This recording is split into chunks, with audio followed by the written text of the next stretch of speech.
ISAs protect against capital gains tax and income tax. So when you're considering which of your stocks to hold in your ISA, it makes sense to select ones that either have a very high yield or a potential to generate a large profit.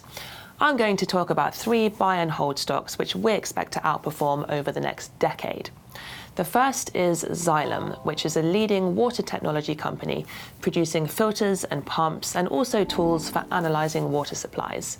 The world has an expanding population and a finite supply of water, and so we have an increasing need for technologies that can help us make the most of what we have.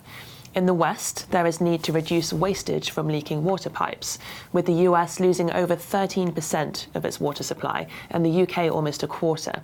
In emerging markets, there's a need to clean up water supplies, and Xylem is a company that can help to solve these problems.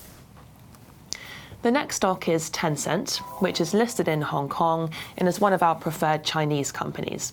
The Chinese stock market fell over 30% last year due to fears of the trade war between the US and China, and Tencent came down with it. This year, there appears to be some progress in the negotiations between the US and Chinese stocks are recovering. So this is arguably a good time to buy into China's leading internet company.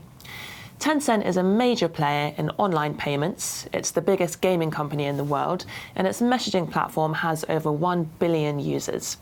The Chinese economy continues to grow over 6% per year, and Tencent is a company that's benefiting from that.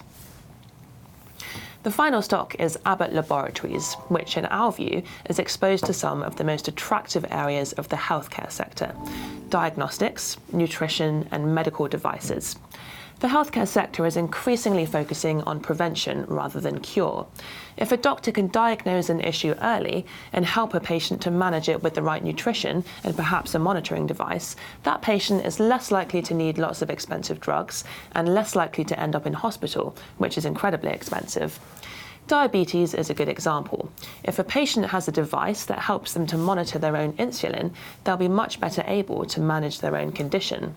And we believe this is the direction that healthcare is moving in, and Abbott is very well placed.